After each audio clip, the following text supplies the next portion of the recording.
Hello मेरे प्यारे बच्चों, स्वागत है आपका अपने चैनल बायोजीत पर। हर जगह गाइज हमको एक ही न्यूज़ सुनने को मिल रही है कि क्या रीनीट होगा कि नहीं होगा। जिस तरीके से एनटीए अपनी ही बातों में फंसता जा रहा है, सुप्रीम कोर्ट जो 8 जुलाई को डिसीजन देने वाला है, हो सकता है वो डिसीजन हम स्टूडेंट्स के फेवर में हो।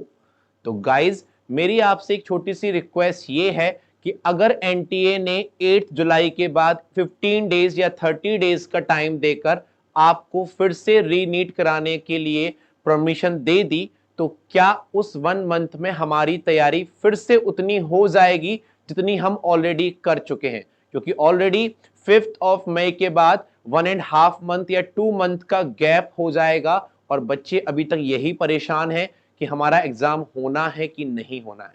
तो मेरी आप सारे बच्चों से एक छोटी सी रिक्वेस्ट है कि आप अपने तीनों सब्जेक्ट्स को कंटिन्यूअसली रिवाइज करते रहिए, क्योंकि जिन बच्चों ने साल भर मेहनत की है, हो सकता है इस 1-2 महीने के रिवीजन ना होने पर चीजें फिर से खराब हो जाएं। बायोलॉजी में मैं आपके लिए हर सब्जेक्ट के हर टॉपिक के कुछ इंपॉर्टेंट क्वेश्चंस लेकर आपको सॉल्व कराऊंगा। इस क्वेश्चंस में हम वो सारे इंपॉर्टेंट क्वेश्चंस लेकर चलेंगे गाइज जो आपके लिए बेनिफिशियल होंगे। आज का जो हमारा टॉपिक है उसमें हम टॉप 20 क्वेश्चन डिस्कस करने जा रहे हैं, जिससे कि हमारा पूरा chapter through out the day completely with in few hours हमारा चैप्टर कवर हो जाएगा। तो गाइज ये जो टॉप 20 क्वेश्चंस हैं वो हैं chapter body fluid and circulation. Human physiology का एक बहुत ही प्यारा टॉपिक है और मैं आपके साथ डिस्कस करने जा रहा हूं इन सारे क्वेश्चंस को, जिनको रीड करके हो सकता है इन्हीं क्वेश्चंस के बेस पर आप पूरे चैप्टर को प्रिपेयर कर ले। तो जुड़े रहिए इस चैनल पर हमारे साथ। हम इसी तरीके के सारे टॉपिक्स के 20 क्वेश्चन 25 क्वेश्चंस आपके लिए लेकर आते रहेंगे, सो दैट आपकी रीनीट की प्रिपरेशन या फिर नीट 2025 की प्रिपरेशन बहुत इजी कर सकूं मैं आपके लिए। चलिए गाइज हम स्टार्ट करते हैं। आज का जो हमारा टॉपिक है बॉडी फ्लूइड एंड सर्कुलेशन, उसका जो फर्स्ट क्वेश्चन है, फर्स्ट क्वेश्चन आपकी स्क्रीन पर ये रहा। क्वेश्चन है the diagram given here is the standard ECG of a normal person, the P wave represents. इस डायग्राम में गाइज आपको सारी वेव्स दिख रही हैं। पी वेव दिख रही है, क्यू आर एस कॉम्प्लेक्स दिख रहा है और टी वेव दिख रही है। बट क्वेश्चन में पूछा गया है पी वेव क्या रिप्रेजेंट करती है। तो मैं आपको बताना चाहूंगा कि जो पी वेव है guys, P wave basically represent P wave, QRS complex and T wave. ये तीनों वेव्स क्या क्या रिप्रेजेंट करती हैं, सो दैट अगर हमारा कोई और भी क्वेश्चन ईसीजी से रिलेटेड आता है तो हम उसको सॉल्व कर सके। हमारे हार्ट में 4 चैम्बर्स हैं, 2 ऑरिकल्स और 2 वेंट्रिकल्स। पी वेव रिप्रेजेंट करती है कॉन्ट्रैक्शन ऑफ ऑरिकल और एट्रिया, कॉन्ट्रैक्शन ऑफ एट्रिया। तो अगर हम अपने इस क्वेश्चन को देखें तो contraction of both the atria, initiation of ventricular contraction, beginning of systole and end of systole. तो गाइस चाहे राइट साइड का ऑरिकल हो चाहे लेफ्ट साइड का ऑरिकल हो, दोनों ऑरिकल का जो कॉन्ट्रैक्शन है that is represented by P wave, that is represented by P wave. तो हमारा आंसर हो जाएगा यहां पर contraction of both the atria. But Q R S complex क्या रिप्रेजेंट करता है? QRS कॉम्प्लेक्स रिप्रेजेंट करता है contraction of ventricle, contraction of both the ventricles, and T wave represent relaxation of ventricle, relaxation of ventricle. आपके NCERT में T wave के नीचे एक लाइन और भी दी हुई है कि टी वेव जो होता है that also represent end of systole, that also represent end of systole। तो गाइज इस क्वेश्चन का जो हमारा आंसर हो जाएगा that is contraction of both the auricle। clear this thing now।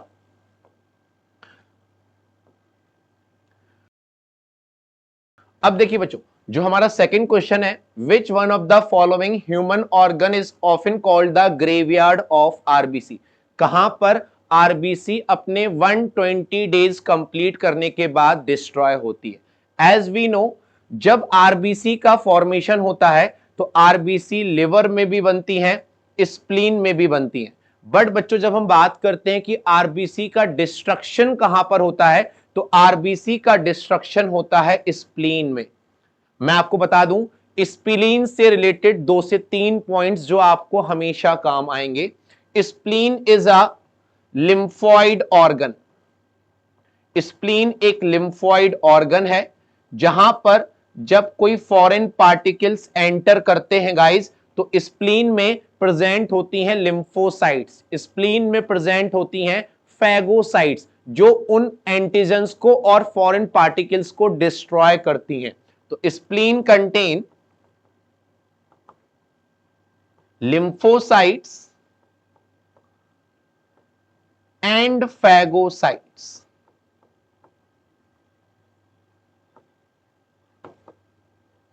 Spleen हमारे बॉडी में ब्लड को फिल्टर करने का काम भी करता है। जब ब्लड में पैथोजेंस प्रेजेंट होते हैं, उन पैथोजेंस को वो ब्लड से फिल्टर आउट कर लेता है।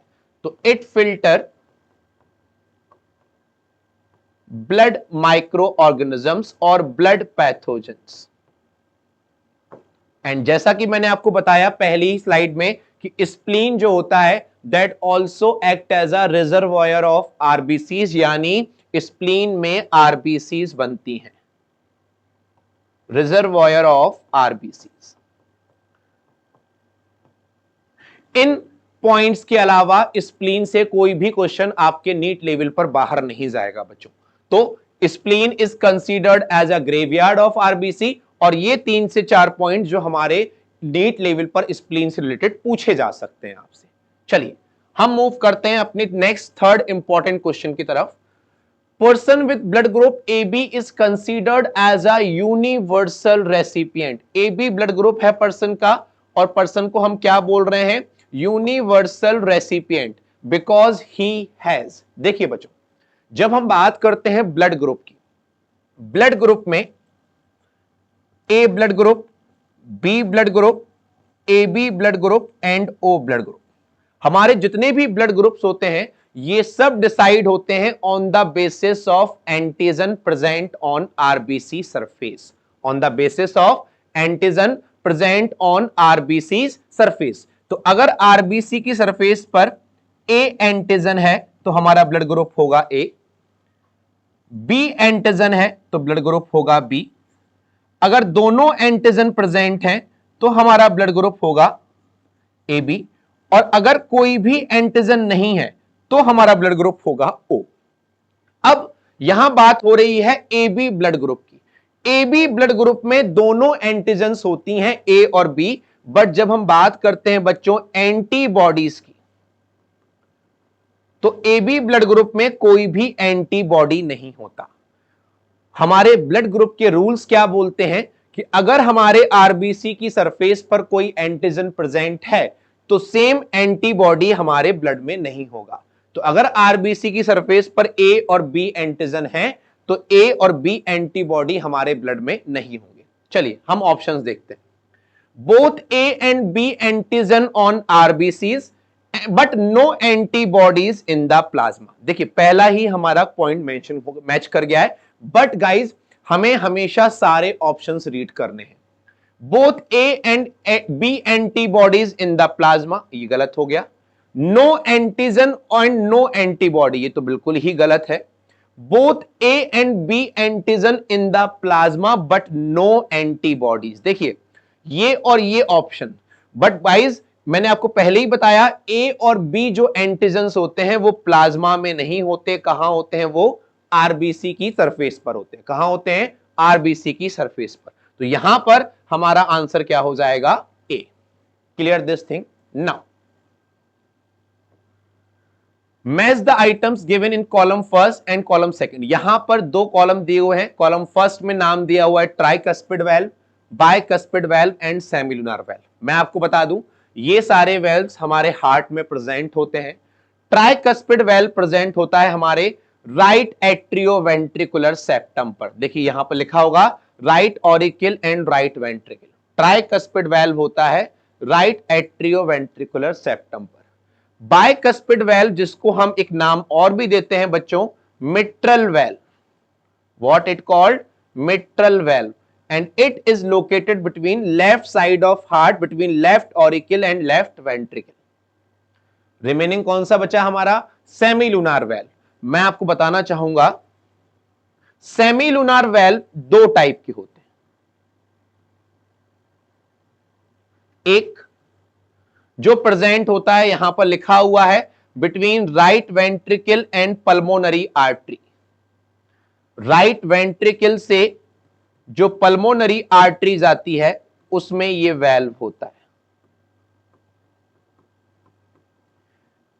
माय डियर स्टूडेंट्स, एक वेल्व पाया जाता है लेफ्ट वेंट्रिकल। लेफ्ट वेंट्रिकल से जो जाती है सिस्टमिक आर्टरी या एओर्टा, वहां पर होता है। तो सेमीलुनार वेल्व दो जगह होते हैं हमारे हार्ट में, राइट वेंट्रिकल से पल्मोनरी आर्टरी में एंड लेफ्ट वेंट्रिकल से सिस्टमिक आर्टरी या एओर्टा में। तो this is about the semilunar valve. अगर हम तीनों पॉइंट्स को यहां पर मेंशन करते हैं तो हमारा आंसर हो जाएगा थर्ड। ए का थर्ड, बी का फर्स्ट एंड सी का second. Clear this thing now. Erythropoiesis start in, मैं आपको बताना चाहूंगा यहां पर एरिथ्रोपोएसिस का मतलब होता है फॉर्मेशन और सिंथेसिस ऑफ आरबीसीज।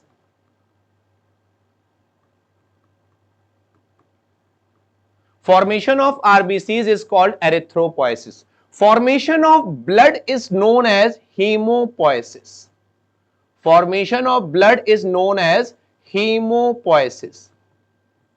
वैसे तो बच्चों में जब आरबीसीज बनती हैं तो लिवर में भी बनती हैं, स्प्लीन में भी बनती हैं, बट यहां पर बात हो रही है इन जनरल। यहां पर बात हो रही है इन जनरल एडल्ट्स में आरबीसीज कहां बनती हैं। तो गाइज, चाहे हम आरबीसीज के फॉर्मेशन की बात करें, चाहे हम पूरे ब्लड के फॉर्मेशन की बात करें, ह्यूमन बीइंग में ब्लड और आरबीसीज का फॉर्मेशन होता है रेड बोन मैरो में। कहां होता है बच्चों? Red bone marrow. For your kind information मैं आपको बता दूं, रेड बोन मैरो जो होती है वो हमारे बॉडी के लॉन्ग बोन्स के एंड्स पर पाई जाती है, यहां पर। This is called red bone marrow.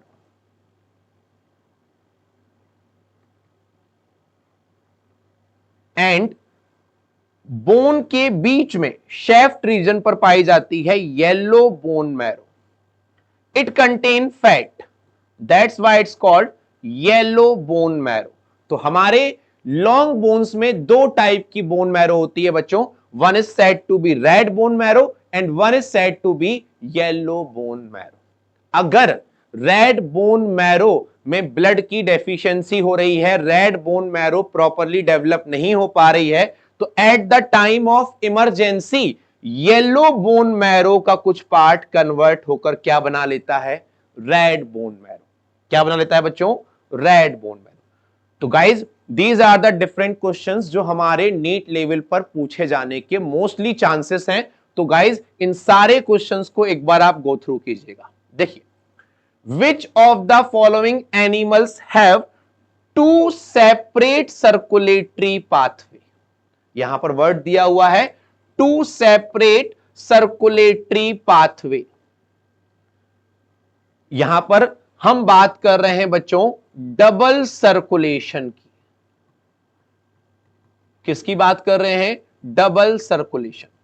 अब हमें पता है कि टाइप्स ऑफ सर्कुलेशन किस किस कैटेगरी के एनिमल्स में आते हैं। मैं आपको बताना चाहूंगा यहां पर फिशेस में सिंगल सर्कुलेशन होता है। Fishes have two chambered heart and they show single circulation. When we talk about amphibia and reptiles, reptiles और एम्फीबिया में गाइस थ्री चैम्बर्ड हार्ट होता है और they show incomplete double circulation. They show incomplete double circulation. But एक reptile ऐसा भी है जिसमें डबल सर्कुलेशन पाया जाता है, एंड वो है हमारा प्यारा क्रोकोडाइल। क्रोकोडाइल प्यारा ही होता है, अगर चेक करना है तो आप उसके माउथ में अपना हैंड डाल के देख सकते हैं कि वो कितना प्यारा है। ठीक है गाइज, चलिए क्रोकोडाइल को ना हम मैमल्स का मामा भी बोलते हैं। क्यों बोलते हैं? क्योंकि क्रोकोडाइल में ही सबसे पहले क्या फाइंड आउट हुआ था? Double circulation. क्या फाइंड आउट हुआ था? Double circulation. क्रोकोडाइल के अलावा बर्ड्स एंड मैमल्स, इन सब में गाइज होता है डबल सर्कुलेशन। अब देखिए हम ऑप्शंस पर आते हैं।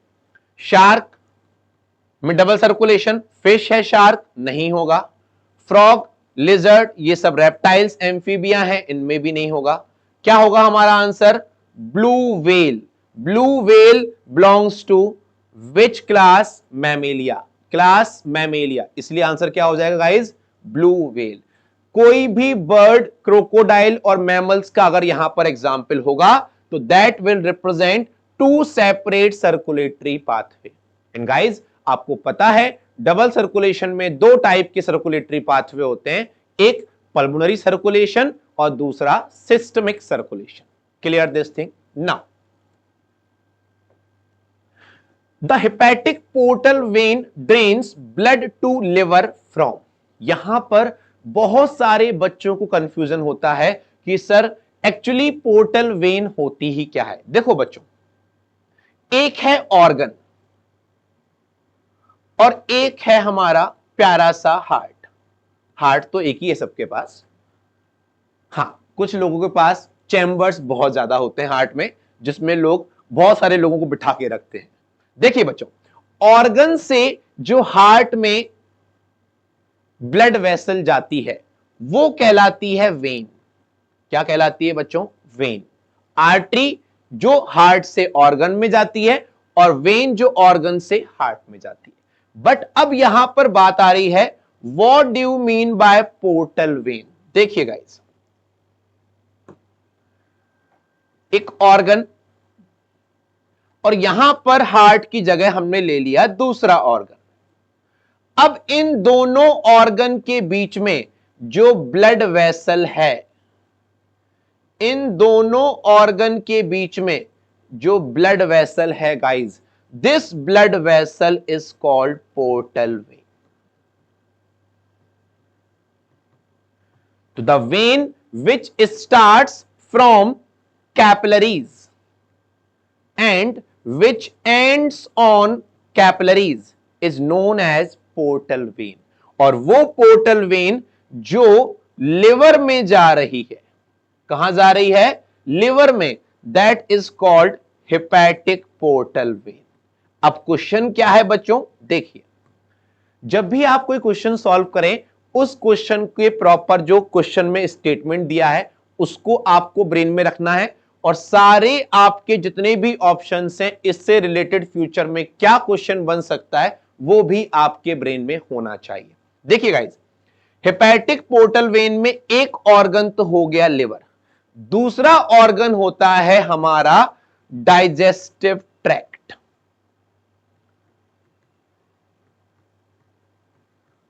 जब हम फूड लेते हैं, हमारे फूड का एब्जॉर्प्शन होता है स्टमक में और इंटेस्टाइन में, और स्टमक और इंटेस्टाइन में एब्जॉर्ब जो फूड है बच्चों वो पहुंचता है लिवर में। कहां पहुंचता है? लिवर में। अब यहां पर स्टमक और इंटेस्टाइन को लिवर से जोड़ने वाली वेन को हमने नाम दिया है हेपेटिक पोर्टल वेन। अब आप कहेंगे सर दोनों ऑप्शंस हैं, तो गाइज जब हम बात कर रहे हैं कि हमारे क्वेश्चन में दोनों ऑप्शंस हमारे पास हैं, स्टमक और इंटेस्टाइन, तो आपके एनसीईआरटी में ये लाइन दी हुई है कि मेजरली डाइजेस्टिव ट्रैक्ट में सबसे ज्यादा फूड का एब्जॉर्प्शन होता है इंटेस्टाइन में, due to presence of microvilli and villi. तो गाइज यहां पर अगर हम मोर एप्रोप्रिएट आंसर की बात करें तो portal vein, hepatic portal when कहां से न्यूट्रिशन को लेकर जाती है लिवर में? इंटेस्टाइन से। कहां से लेकर जाती है बच्चों? इंटेस्टाइन से। Clear this thing?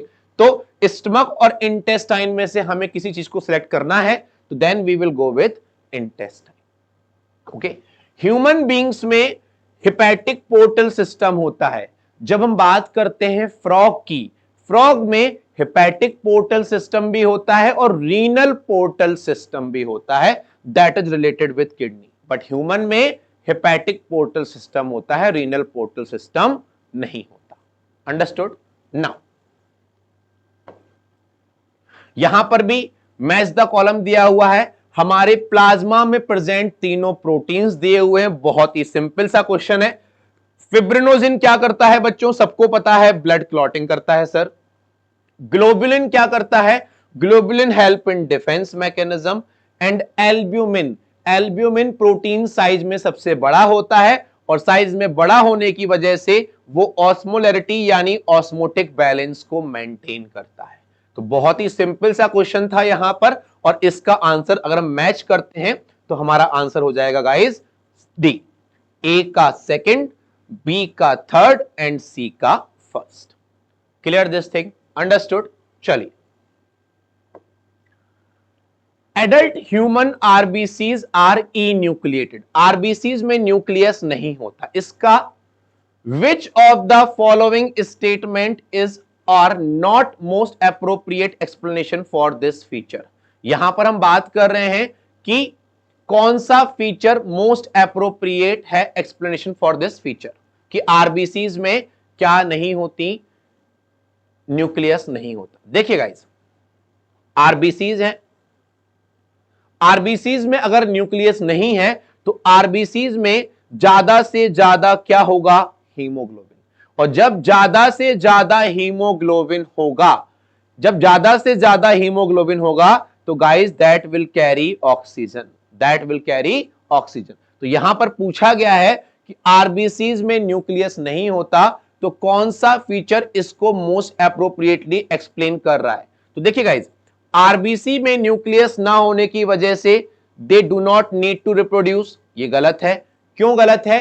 क्योंकि आरबीसीज जब डिवाइड करती हैं तो उस टाइम पर आरबीसीज में न्यूक्लियस होता है। मैच्योर आरबीसी का न्यूक्लियस गायब होता है। They are somatic cell, somatic और जर्मिनल सेल से न्यूक्लियस का कोई भी लेना देना नहीं है। दे डू नॉट मेटाबोलाइज, हमारे न्यूक्लियस में मेटाबॉलिक रिएक्शंस नहीं होती हैं। मेटाबॉलिक रिएक्शंस मोस्टली होती हैं साइटोप्लाज्म में, आरबीसीज में। अब है all their internal space is available for oxygen transport. तो गाइज सबसे एप्रोप्रिएट जो आंसर मुझे दिख रहा है यहां पर वो है दिस वन। मैंने आपको बताया पहले ही, अगर आरबीसी में न्यूक्लियस नहीं है, यहां पर 3 पॉइंट्स आते हैं, मैं आपको फिर से बताना चाहूंगा। आरबीसी में न्यूक्लियस ना होने का बेनिफिट, आरबीसी में माइटोकॉन्ड्रिया ना होने का बेनिफिट, आरबीसी में एंडोप्लाज्मिक रेटिकुलम ना होने का बेनिफिट। न्यूक्लियस ना होने की वजह से RBC carry more and more amount of oxygen. Mitochondria ना होने की वजह से आरबीसी अपनी ही ऑक्सीजन को जो कैरी कर रही है उसको यूटिलाइज नहीं करती, बिकॉज वी नो माइटोकॉन्ड्रिया में ऑक्सीजन की नीड होती है, एरोबिक रेस्पिरेशन होता है। एंडोप्लाज्मिक रेटिकुलम ना होने की वजह से गाइस आरबीसीज बहुत ज्यादा फ्लेक्सिबल होती हैं और RBCs can cross easily from the capillaries. तो ये 3 पॉइंट्स बहुत इंपॉर्टेंट हैं, और आरबीसीज में न्यूक्लियस नहीं होता, उसका सबसे एप्रोप्रिएट आंसर क्या है? All their internal space is available for oxygen transport, यानी हमारा आंसर क्या हो जाएगा गाइस? डी।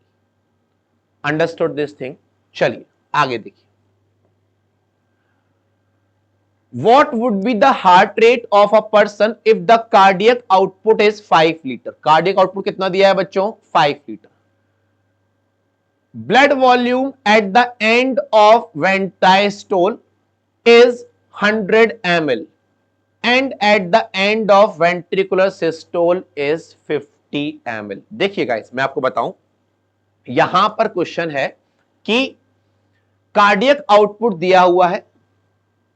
कार्डियक आउटपुट का फॉर्मूला होता है stroke volume into heart rate, ठीक है।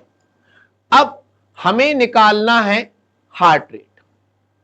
क्या निकालना है बच्चों? Heart rate. Okay, cardiac volume कितना दिया है? 5 लीटर। कितना दिया है? 5 लीटर। अब देखिए गाइस, वेंट्रिकल में जब डायस्टोल हुआ, क्या हुआ? डायस्टोल। तो वेंट्रिकल में कितना ब्लड था? 100 ml। ठीक है, अब जब वेंट्रिकल ने कॉन्ट्रैक्शन कर दिया, उसके बाद वेंट्रिकल में ब्लड कितना है? 50 ml। यानी वेंट्रिकल से कितना ब्लड निकल गया? 100 ml माइनस 50 ml। कितना ब्लड निकला? 50 ml। और जितना ब्लड वेंट्रिकल से निकलता है मेरे प्यारे बच्चों, उसी को हम क्या बोलते हैं? Stroke volume. क्या बोलते हैं? Stroke volume. तो देखिए यहां पर स्ट्रोक वॉल्यूम आ गया 50 ml। हार्ट रेट हमें निकालना है, कार्डियक आउटपुट दिया है 5 लीटर, इसको भी हम ml में कन्वर्ट कर लेते हैं। हार्ट रेट कितना हो जाएगा? 5 लीटर यानी 5000 ml। और स्ट्रोक वॉल्यूम कितना है? 50 ml। हमारा हार्ट रेट आ गया 100 बीट्स पर मिनट। देखिए 50, 75, 100, 120, हमारा क्या आंसर हो जाएगा? 100। यहां पर सिर्फ क्वेश्चन में कहां कंफ्यूज हो रहे थे बच्चे कि स्ट्रोक वॉल्यूम कैसे निकालेंगे।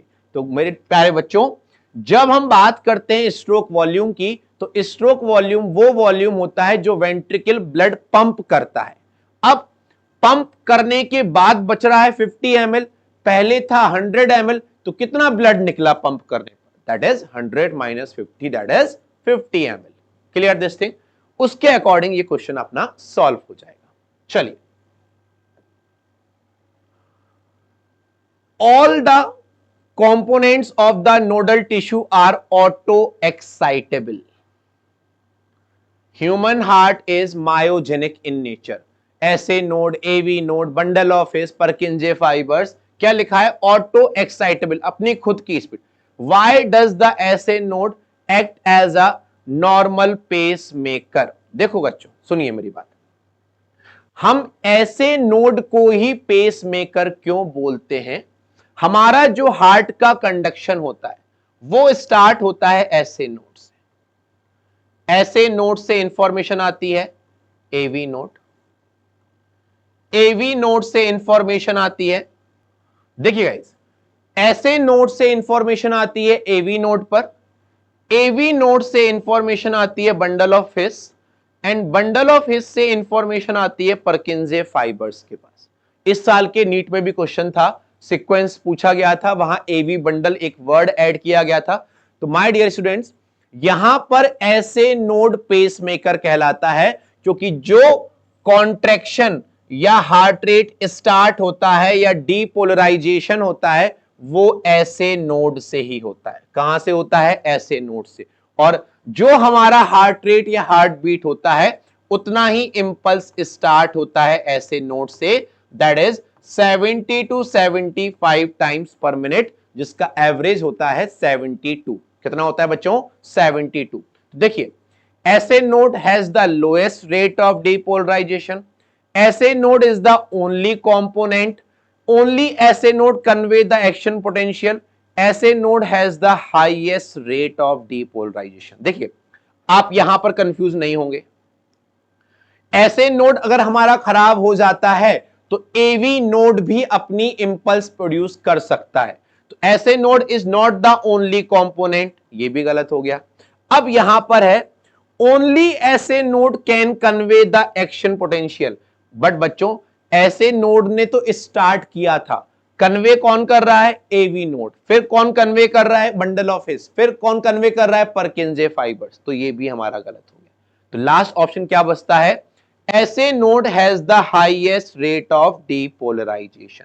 मैं आपको बता दूं, ऐसे नोड जो इंपल्स प्रोड्यूस करता है that is at the rate of 70 to 75 times per minute, AV node produce करता है impulse at the rate of 40 to 45 times per minute.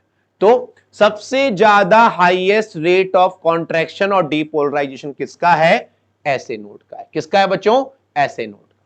Clear this thing? Now फिर से again match of the column दिया हुआ है guys, फिर से वही क्वेश्चन है, P wave, Q R S, T wave. I hope मैंने फर्स्ट क्वेश्चन में आपको सारी चीजें बताई थी। अगर देखिए हमने उस क्वेश्चन को सिर्फ पी वेव के बेस पर सॉल्व किया होता तो हमें फिर से यहां पर सारी चीजें लेके चलनी पड़ती, बट हमने वहां पर पूरा सॉल्व किया। तो देखिए क्या है, पी वेव। हमें नहीं पता reduction in the size of T wave क्या होता है, हमें नहीं पता, बट हम तीन ऑप्शंस को जानते हैं। देखिए क्या है, पी वेव क्या रिप्रेजेंट करता है बच्चों, डीपोलराइजेशन ऑफ ऑरिकल, हमने अभी पढ़ा। क्यू आर एस वेव क्या रिप्रेजेंट करता है, डीपोलराइजेशन ऑफ वेंट्रिकल, यस और नो। टी वेव क्या रिप्रेजेंट करती है, रीपोलराइजेशन ऑफ वेंट्रिकल, ओके। अब आया reduction in the size of T wave. Repolarisation तो शो होता ही नहीं है टी वेव से। टी वेव क्या रिप्रेजेंट करता है, वेंट्रिकुलर कॉन्ट्रैक्शन के बाद वेंट्रिकुलर रिलैक्सेशन। तो गाइज यहां पर reduction in the size of T wave is related with coronary ischaemia. मैं आपको बता दूं, इस्चीमिया का मतलब होता है जब ब्लड सप्लाई आने वाले टिश्यू में कम हो जाना किसी भी रीजन की वजह से। तो कोरोनरी आर्टरी में अगर इस्चीमिया हो गया है तो हमारे हार्ट में ब्लड सप्लाई नहीं जाएगी, जिसकी वजह से हमारे जो टी वेव का साइज है वो क्या हो जाएगा बच्चों, रिड्यूस हो जाएगा। तो यहां पर अगर हम सारे ऑप्शंस को लेकर चलें तो यहां पर हमारा आंसर हो जाएगा दिस वन। क्लियर ये चीज, understood. Now which of the following condition cause erythroblastosis fetalis. पहले तो मैं आपको बताना चाहूंगा, erythroblastosis fetalis is the term which is developed due to RH incompatibility। कब डेवलप होता है बच्चों, RH इनकम्पैटिबिलिटी के टाइम पर। अब RH इनकम्पैटिबिलिटी क्या होती है, जिस तरीके से हम अपने ब्लड में AB एंटीजन और AB एंटीबॉडीज को मैच करते हैं ड्यूरिंग ब्लड ट्रांसफ्यूजन, ऐसे ही गाइस RH एंटीजन और RH एंटीबॉडी को मैच किया जाता है। अगर मदर का ब्लड RH नेगेटिव है और फीटस का ब्लड RH पॉजिटिव है, कभी कभी ऑप्शन में फीटस की जगह फादर भी दे देते हैं, क्योंकि फीटस में किसका ब्लड ग्रुप आएगा, या तो मदर का या फादर का।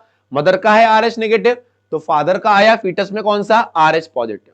तो देखिए यहां पर हम बात करें Which of the following condition cause erythroblastosis fetalis, यहां पर both mother and fetus RH positive, गलत है। फीटस RH नेगेटिव नहीं होता, पॉजिटिव होता है, यह भी गलत है। Both mother and foetus RH negative, यह भी गलत है। यहां पर थोड़ा सा मिसप्रिंट हुआ है, मदर का ब्लड ग्रुप होगा RH negative and foetus is RH positive. तो हमारा आंसर क्या हो जाएगा, C option, mother is RH negative and foetus is RH positive. Clear this thing.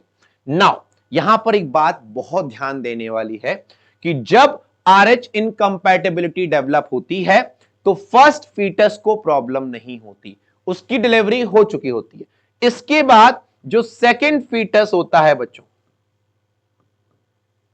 अगर ये RH पॉजिटिव है तो इस केस में मदर में बनी हुई RH एंटीबॉडीज इस सेकंड फीटस की RBC को डिस्ट्रॉय करती हैं, जिसके लिए हम वर्ड यूज करते हैं एरिथ्रोब्लास्टोसिस फीटैलिस।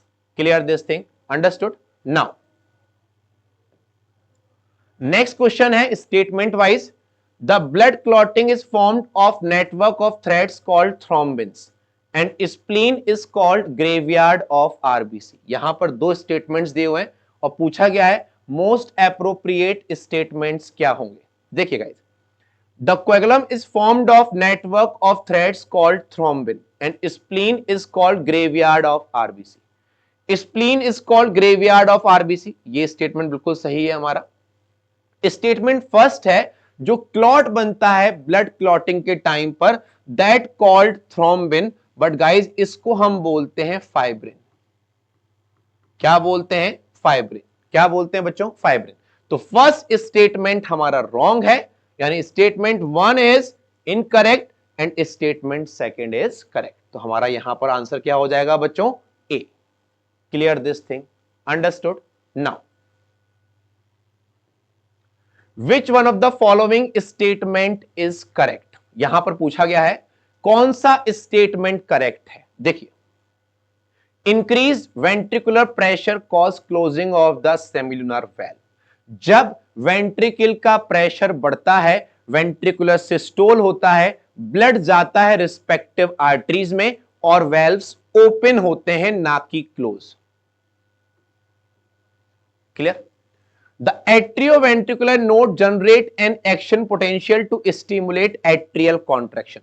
जब ऑरिकल का कॉन्ट्रैक्शन होता है तो उसके लिए जो एक्शन पोटेंशियल है बच्चों, वो एवी नोड जनरेट नहीं करता, that is generated by SA node. किससे जनरेट होता है? SA node. अभी हमने डिस्कस किया था, SA node produce auricle contraction by producing its own impulse. Tricuspid and bicuspid valves open due to pressure exerted by simultaneous contraction of the auricle। देखिए guys,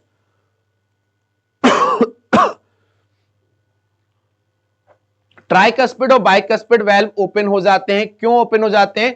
due to pressure exerted by simultaneous contraction of auricle and blood moves freely from auricle to ventricle during joint diastole. अब यहां पर दो options हमें confuse कर रहे हैं। क्या? कि ट्राइकस्पिड और बाइकस्पिड वाल्व ओपन होंगे due to pressure exerted by simultaneous contraction of auricle. जब ऑरिकल में कॉन्ट्रैक्शन होता है, ठीक है, tricuspid and bicuspid valve. Okay, अब देखिए बच्चों, जो नेक्स्ट क्वेश्चन है हमारा, match the following columns and select the correct options. Eosinophil, basophil, neutrophil and lymphocytes.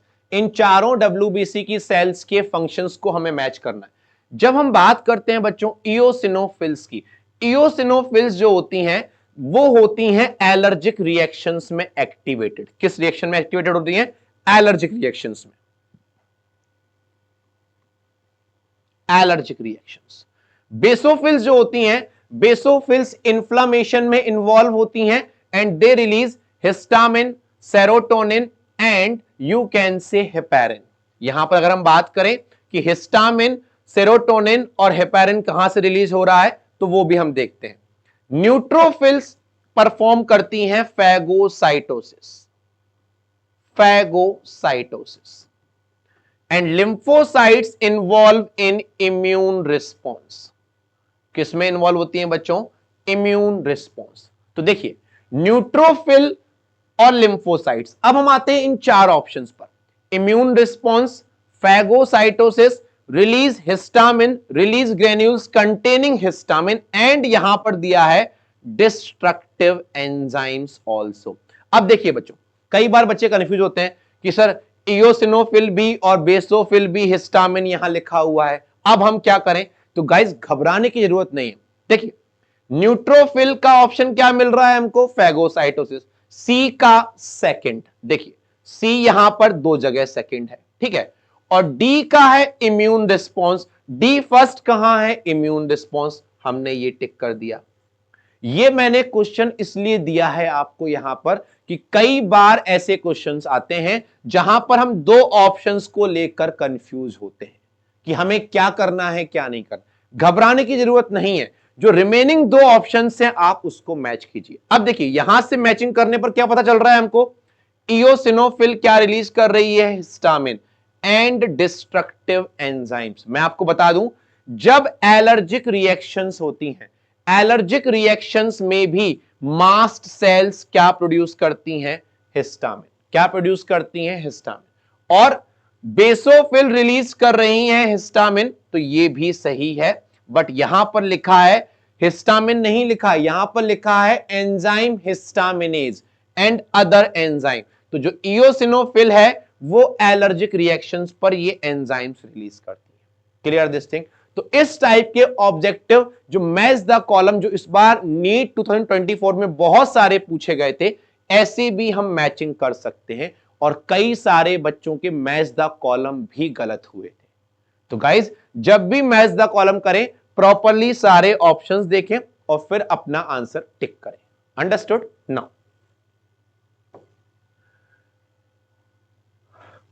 arrange the cells in decreasing order of their abundance in blood in humans. Choose the most appropriate answers from the options given below. अब देखिए बच्चों, यहां पर RBCs हैं, सी पर, ठीक है। अब सब डिक्रीजिंग ऑर्डर, सबसे ज्यादा, फिर उससे कम, फिर उससे कम और फिर उससे कम। देखिए मैं आपको बताऊं, आरबीसीज सबसे ज्यादा होती हैं मिलियंस में, प्लेटलेट्स होती हैं लाख में, डब्ल्यूबीसीज होती हैं थाउजेंड्स में। पहले तो हम ये सिलेक्ट कर लेते हैं। आरबीसीज कहां दिया हुआ है? एरिथ्रोसाइट सी। प्लेटलेट्स कहां दिया हुआ है? ए। अब डब्ल्यूबीसीज में तीन है, कौन कौन सी? न्यूट्रोफिल,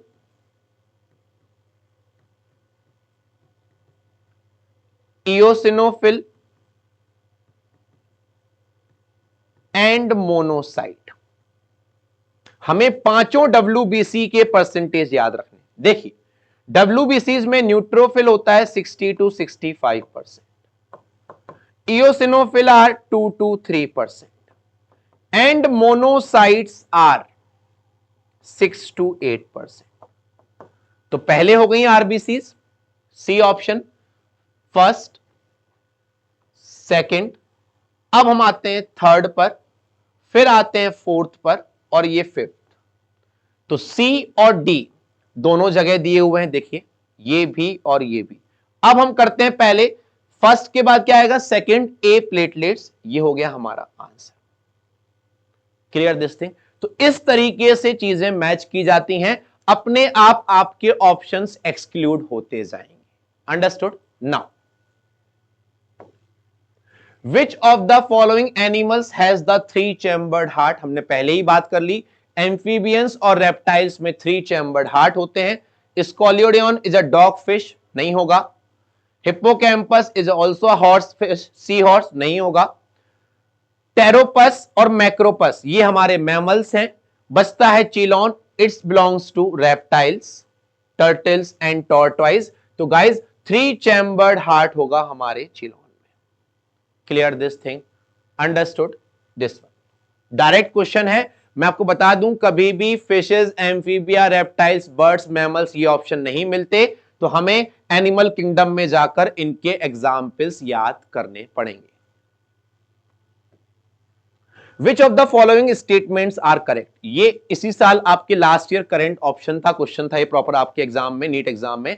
बेसोफिल से रिलेटेड क्वेश्चन है। Basophils are the most abundant cells of the total डब्ल्यूबीसीज। अभी हमने बात की थी सबसे ज्यादा होती हैं न्यूट्रोफिल, इवन सबसे कम होती हैं बेसोफिल 0.5 to 1%। ये ऑप्शन हमारा गलत हो गया। Basophil secrete histamine, serotonin and heparin, बिल्कुल सही बात है। Basophils are involve in inflammation, अभी हमने डिस्कस किया था। Basophils have kidney shaped nucleus, मैं आपको बता दूं guys, kidney shaped nucleus is the feature of monocyte. किसका फीचर होता है? मोनोसाइट का। And basophils are a granulocytes, तो ग्रेनुलोसाइट्स 3 होती हैं, न्यूट्रोफिल, बेसोफिल, इओसिनोफिल। तो ये हमारा ऑप्शन भी गलत हो गया। हमारे ऑप्शन कौन से सही हैं? B and C. तो हमारा यहां पर आंसर हो जाएगा B and C. Clear this thing? Now last question हमारा दिया हुआ है, फिर से परसेंटेज मैंने अभी जस्ट आपको बताया। न्यूट्रोफिल्स होती हैं 60 to 65%, इओसिनोफिल होती हैं 2 to 3%, अभी हमने डिस्कस किया था। मोनोसाइट्स होती हैं 6 to 8% एंड लिम्फोसाइट्स होती हैं 20 to 25%। अगर हम इन सारी सेल्स को मैच करें गाइस, तो यहां पर हमारा आंसर हो जाएगा सी।